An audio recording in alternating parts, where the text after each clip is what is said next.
यहाँ पर जितने अधिकारी हैं सारे कंपनियों के गोद में नाच रहे हैं। अभी कंपनी एफआईआर करने के लिए किसी पब्लिक पर आएगा तो तुरंत एफआईआर कर लेगा, लेकिन जनता अगर एफआईआर करने की इजाजत नहीं करेगा। पुलिस को 100-200 रुपया दे के हाथ मिलाता है, ऐसे लगता है जैसे कितना अच्छा भाईचारे की निभा रहा है, और रात को ये लोग चले जा रहे धड़ल्ले से। उसी का नतीजा है कि सरकार आपकी है, पेमेंट सरकार झारखंड सरकार कर रही है, तो सरकारी कर्मचारी सरकार का काम करना चाहिए। एक चीज जान लीजिए, पहले से आदेश था कि इधर से गाड़ी नहीं चलेगी, तो आदेश कहाँ चला गया कि नायक पिक्चर देखते सोचते 3 घंटा में जब सुधार देता है सारा सिस्टम, तो हम 5 साल में सारा सिस्टम सुधार देंगे।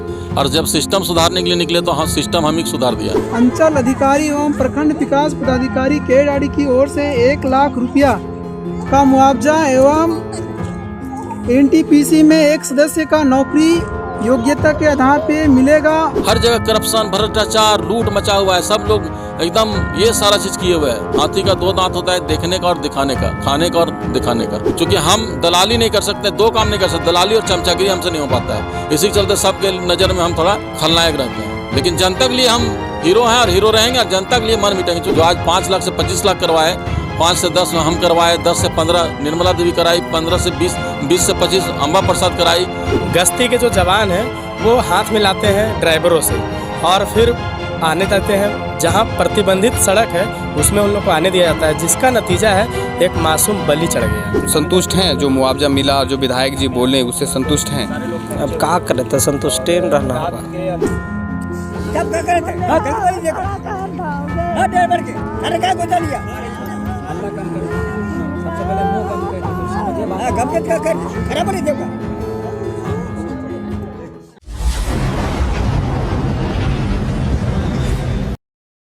हमेशा इस रोड पे एक्सीडेंट होते रहता है। सिर्फ एक्सीडेंट होता है, उस समय आप लोग आते हैं, मुआवजा होता है, उसके बाद कोई कार्रवाई नहीं होती है। ग्रामीणों का कहना है कि पुलिस हमेशा पैसे लेकर गाड़ियां छोड़ती रहती है, पर इसका कुछ ठोस पहलू नहीं निकलता। इससे पहले बरवाडी में भी एक्सीडेंट हुआ था, वो जो भयंकर एक्सीडेंट हुआ था, वहाँ पर बातें हुई थी कि इस रोड को नो एंट्री कर दिया जाएगा, पर आज तक उसकी समस्या का समाधान नहीं हुआ। देखिए, व्यवस्था से आप भी वाकिफ़ हैं, और सिस्टम को सुधारने के चलते हमको 5 साल जेल में रहना पड़ा, 5 साल राज बदर रहना पड़ा। किसके लिए? जनता के लिए। कोई चोरी डकैती, मर्डर, हत्या, बलात्कार करके जेल में तो हम नहीं गए थे, जनता की लड़ाई लड़के गए थे। लेकिन सिस्टम इस तरह से है कि ये ग्रामीण रोड है। अभी ट्रांसपोर्टिंग आप देख रहे होंगे, चट्टी बरियातों से निकल रहा है, वो भी ग्रामीण रोड से निकल रहा है। यहाँ पर जितने अधिकारी हैं सारे कंपनियों के गोद में नाच रहे हैं। हम तो इन लोगों को कहते हैं कि यदि कंपनी का नौकरी करना है, इन लोग तो जनता के लिए है, सरकार इनको तनख्वाह देती है, तो जनता का काम करे, जनता की नौकरी कर रहा है तो जनता के हित में बात करेगी ना। लेकिन इन लोग कंपनी के हित में बात करती है। अभी कंपनी एफआईआर करने के लिए किसी पब्लिक पर आएगा तो तुरंत एफआईआर कर लेगा, लेकिन जनता अगर एफआईआर करने की इजाज़त नहीं करेगा, क्योंकि जनता उसको पैसा दे रहा है। तो हम इन लोग को यही कहना चाहते हैं आपके माध्यम से, और भी हम कई रात में भी मीटिंग था डीसी के साथ वहाँ सर्किट हाउस में, तो हमने यही बात रखा कि मीडिया के माध्यम से, हमने आपके माध्यम से हम यही कहना चाहते हैं, अगर यदि इन लोगों को कंपनी का नौकरी करना है तो इस्तीफा रिजाइन मार के कंपनी की नौकरी करें। इन लोग दलाली कंपनी करेगा, काम उसका करेगा, और जनता को सताएगा, दबाएगा। और हम लोग जैसे आदमी जब इन लोग को उल्टा पुल्टा करता है, जब ढिसुम करता है, तो इन लोगों को तकलीफ लगता है, जोगंदर सब खलनायक बन जाता है। तो सरकार तो आपकी है ना विधायक जी, सरकार आपकी है, पेमेंट सरकार झारखंड सरकार कर रही है, तो सरकारी कर्मचारी सरकार का काम करना चाहिए। एक चीज जान लीजिए, सरकार हमारी ज़रूर है, तो सरकार का जो एजेंसी है, सरकार माननीय मुख्यमंत्री कितना जगह लोग ठीक करेगा, सो पहले बताइए। उसके भी आँख कान सब खुले हुए, लेकिन एजेंसी तो यही है।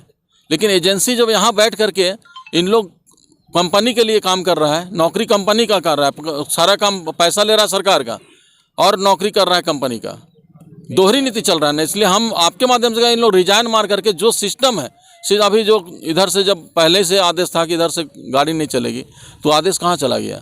यहाँ पे कोई भी बड़ी गाड़ी, बड़ी वाहन नहीं चले, इसके लिए हमने प्रशासन से बात किया है, डीसी महोदया से भी बात किया है, वो भी बोली हैं कि हम इस यहाँ पे नो एंट्री का प्रावधान करते हैं। काल के गाल में तो रोज़ अभी, और हम लोग रोज़ हमेशा जाना पड़ता है, रात दिन हमेशा एक्सीडेंट इतना हो रहा है कि हम लोग का सारा काम छोड़ करके वहाँ आना पड़ता है। लोग यहाँ खबर मिला तो हम लोग एकदम जल्दी हानन फानन में यहाँ पर आए। विधायक जी भी आ रही है, अभी उरीमारी आउट ऑफ स्टेट थी तो वो भी आ रही है, अभी उरीमारी पहुँची। तो अब लेकिन विधायक जी एक सवाल उठता है कि अगर विस्थापन की मार जो बड़कागांव केरेडाड़ी प्रखंड झेल रहा है, वहाँ से लोग विस्थापित होके अगर अब देखेंगे तो चौक चौराहे में आते हैं रहने के लिए, अगर रह रहे हैं, लेकिन यहाँ पे भी वो सुरक्षित नहीं है, तो इसका वजह क्या है और कब सोल्यूशन जान लीजिए। हम भी जब विधायक नहीं थे तो विधायक सोचे थे कि नायक पिक्चर देखते सोचते 3 घंटा में जब सुधार देता है सारा सिस्टम, तो हम 5 साल में सारा सिस्टम सुधार देंगे। और जब सिस्टम सुधारने के लिए निकले तो हाँ, सिस्टम हम ही सुधार दिया। आपको पता होगा कि हम लोग जेल किस लिए गए थे, और हमारी पत्नी निर्मला देवी ओम शांति ज्वाइन कर ली। देखिए सामने प्रजापति ब्रह्म कुमारी ईश्वरीय विश्वविद्यालय, चूँकि वो विधायक बनी और राज बदर तड़ी पार हो गई। अगर यहाँ क्षेत्र में रहते जनता कितना काम होता है, लेकिन काम नहीं हो पा रहा है, क्योंकि सिस्टम यहाँ खराब है। हर जगह करप्शन, भ्रष्टाचार, लूट मचा हुआ है। सब लोग एकदम ये सारा चीज़ किए हुए हैं। कोई अपना दायित्व से अति नहीं। हर लोग शपथ लेते हैं, थाना प्रभारी से लेकर हर लोग जब पास आउट होता है, IAS IPS चाहे मुख्यमंत्री, मंत्री, विधायक, सांसद, सब लोग शपथ लेता है ना, ओथ लेता है विधानसभा के अंदर या पार्लियामेंट के अंदर में, तो ओथ लेता है तो ओथ से अलग हट करके काम करता है। वो अलग है। हाथी का 2 दांत होता है, देखने का और दिखाने का, खाने का और दिखाने का। तो ये सब चीज़ है। सिस्टम को सुधारना, सिस्टम को थोड़ा ठीक करना हम लोग चाहते हैं, सिस्टम को ठीक हो। लेकिन अब कंपनी क्या है, देखिए पांडु में कल आपका बिना पेड़ का मुआवजा दिए हुए, बिना कुआं का मुआवजा दिए, बिना घर का मुआवजा दिए हुए धंस दिया, और उसके बाद बोल रहा है ना ट्रेजरी में जमा कर दिया पैसा। तो ये बिना ग्रामीण का सहमति का, उल्टी उस पर केस भी कर दिया।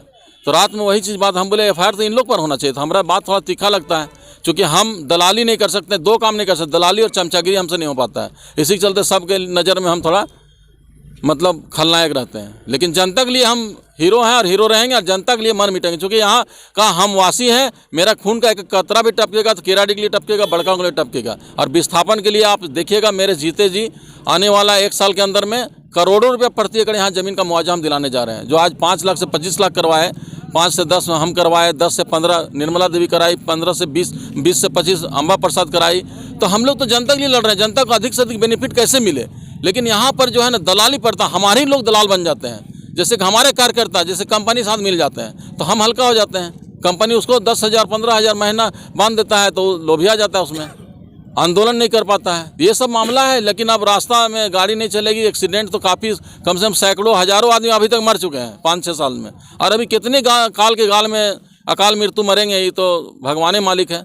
इस चलते अब इस पर विशेष बात नहीं करना चाहते हैं। सिस्टम को सुधारने का प्रयास करेंगे जहां तक होगा, और बाकी हम लोग के हाथ में जितना तक होगा जनता की सेवा करते रहेंगे। एक तरफ केंद्र सरकार का कहना है कि बिजली की खपत ज़्यादा है तो उसके लिए कोयला खनन करना ज़रूरी है, और एक तरफ जो CCL है वो खुले मार्केट में जाके कोयले को बेचना है। जो गाड़ियाँ आप मेरे पीछे देख रहे हैं, ये गाड़ियाँ रात को CCL अमरपाली से कोयला लोड करके और बिहार और UP के खुले मार्केट में, प्राइवेट मार्केट में जाकर कोयला बेचती है।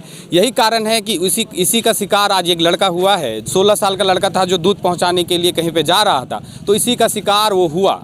तो बता दें कि एक तरफ केंद्र सरकार कहती है कि हम बिजली की आपूर्ति सही सलामत से चलता रहे, इसे कोयला की ज़रूरत है और लोगों को विस्थापित किया जा रहा है। लेकिन इसी वजह से एक और जो केंद्र सरकार की जो कंपनी है CCL, वो खुले बाज़ार में कोयला बेचती है, और जिसका नतीजा आज यहाँ पे हुआ है। आए दिन रोड पे एक्सीडेंट होता है। बड़कागांव प्रखंड ले ले या फिर केरेडाड़ी प्रखंड ले ले, कहीं कोई सुरक्षित नहीं है। अगर आप गांव के एरिया में जाएंगे तो वहाँ विस्थापन की मार झेल रहा है, NTPC है, CCL है, कहाँ पे भी चले जाएं तो लोग कहाँ सुरक्षित रहेंगे।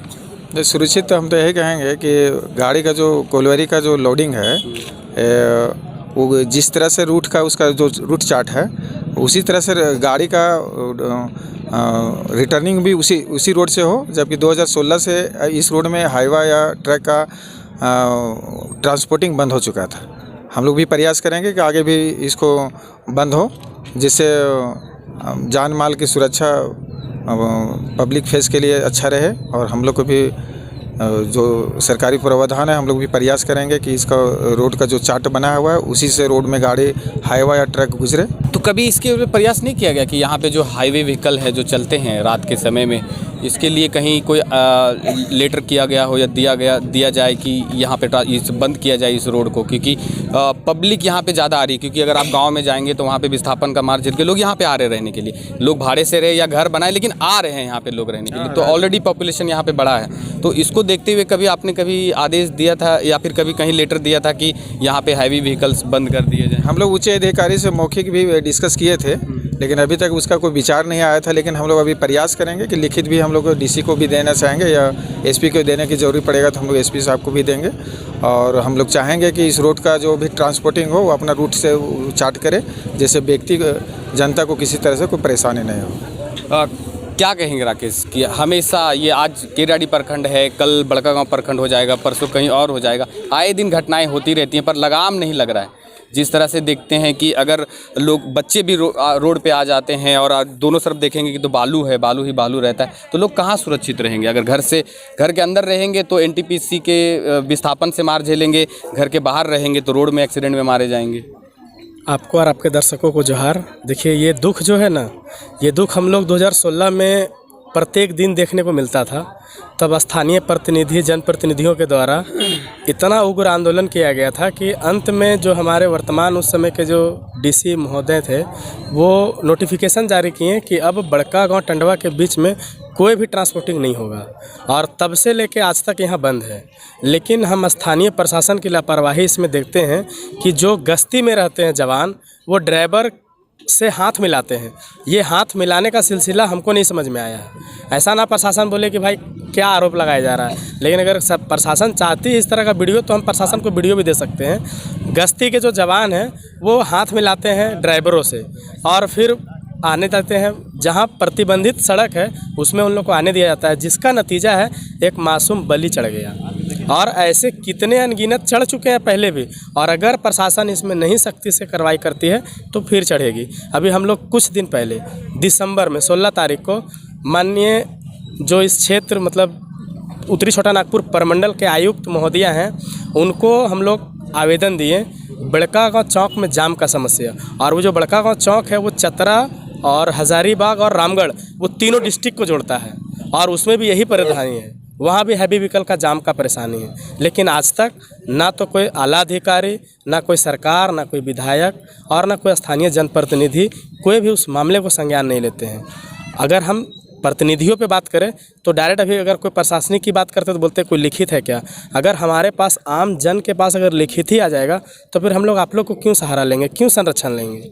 तो हर चीज़ लिखित ही नहीं होना चाहिए, कुछ मानवता भी होना चाहिए। अगर टंडवा से लेके सिमरिया तक ट्रांसपोर्टिंग ये सबको पता है, लेकिन बड़कागांव केरेडारी टंडवा के बीच में ट्रांसपोर्टिंग नहीं है, ये सबको पता है। इसके बावजूद भी अगर आती है तो प्रशासनिक कहीं ना कहीं विफल है। तो प्रशासन को एकदम इस पर संज्ञान लेना चाहिए और ठोस कदम उठाते हुए जो गश्ती में जाते हैं उनको विशेष तौर पे हिदायत दिया जाए कि आप हाथ मिलाने का वार्तालाप ड्राइवरों से ना करें, तभी हम इसको कंट्रोल कर सकते हैं।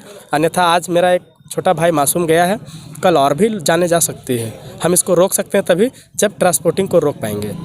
जो हुआ वो तो दुखद है, लेकिन कैसे, कहाँ जा रहा था इतने सुबह और क्या करने जा रहा था? 7:30 बजे आ रहा था, थोड़ा सा दूध लेकर ट्यूशन जाएगा उधर से। अच्छा। और जैसे हम चल गए थे थोड़ा पानी पटाने के लिए। अब ठीक है, यहाँ से यहाँ तो अबे किया, हम तो खेतवा पहुँचबे किए और फोने गया ऐसा। तो लेकिन क्या ये चीज़ें आप संतुष्ट हैं? जो मुआवजा मिला, जो विधायक जी बोले उससे संतुष्ट हैं? अब क्या करें, तो संतुष्टि रहना होगा। ये कितने बच्चे थे आपके? मेरा 5 बच्चे थे। ये बड़ा लड़का था आपका? बड़ा लड़का था। तो आश्वासन जो मिला उससे लगता है आपको कि आने वाले समय में आपको जो आश्वासन दिया गया वो पूरा होगा? क्या क्या आश्वासन मिला आपको? अब हम तो सुने नहीं, हमें आश्वासन मिला है ना कि ये व्यस्त है। सीओ और बीडीओ से एक लिखित हुआ है कि एनटीपीसी कंपनी में, चूँकि टंडवा में भी एनटीपीसी है, केरेडारे में भी एनटीपीसी, बड़कागांव में भी एनटीपीसी है, तो 3-4 जगह इनका साइट चल रहा है। जहाँ भी इनको एक रोज़गार मिलेगा इनके परिवार से, जो योग्यता के अनुसार इनको है उस जगह पे एक नौकरी मिलेगा, और जो अबुआ आवास, इंदिरा आवास जो है उसके तहत इनको रोज़गार मिलेगा, और 1 लाख मुख्यमंत्री राहत कोष से 1 लाख का इनको मुआवजा का प्रावधान दिया जाएगा। और बाकी हिट एंड रन में ये मामला चलेगा ट्रायल कोर्ट में। फिर कोर्ट से तो जैसा ये अंडर एज बच्चा है, कम से कम तो 25 लाख मुआवजा जाएगा ही जाएगा। यही लिखित एक इनको मिला है गर्ज। चलिए, आज दुखद घटना थी। आज ये केरेडारी प्रखंड में हुआ था, जो 16 साल का एक मासूम ट्रक के नीचे आकर उसकी मृत्यु हो जाती है। और एक चीज़ और बता दें कि जो गाड़ियां यहाँ चलती हैं वो गाड़ियां सीसीएल में जाती हैं, सीसीएल अमरपाली में, और वहाँ जाके कोयला लोड करके और ये खुले बाज़ार में बेचा जाता है। बिहार बंगाल और यूपी के बाज़ारों में जाकर इसे बेचा जाता है। यही कारण है कि ये गाड़ियाँ इधर से चलती हैं। ये रास्ता शॉर्टकट पड़ता है, जिसके कारण हजारीबाग से ये लोग टंडवा घुस जाते हैं। वही कारण है कि नो एंट्री होने के बावजूद भी ये गाड़ियाँ इस रोड में चलती हैं और प्रशासन की मिलीभगत से ये काम होता है। आए दिन लोग, बच्चे, बूढ़े, महिलाएं जो भी हैं, उनकी शिकार होती रहती हैं। ये हमेशा होता है। ना इसके ऊपर प्रशासन कभी बोल पाता है, ना जनप्रतिनिधि बोलते हैं। जब सिर्फ एक्सीडेंट होता है, जब कोई मर जाता है, तब जनप्रतिनिधियों का जमावड़ा होता है, पब्लिक आती है रोड पे और मुआवजा होता है और चले जाते हैं। यही कारण है कि ये घटनाएं रुक नहीं रही हैं। तो इसे ठोस कोई कदम उठाना होगा या फिर इसके लिए बाईपास बनाने की ज़रूरत है, जो बाईपास बनाने के लिए विधायक जी हमेशा कहती रहती हैं, लेकिन आज तक वो चीज़ें बाईपास पूरा हो नहीं पाया है। मेरा नाम है अमित और आप देख रहे थे द पंचायत न्यूज़। नमस्कार।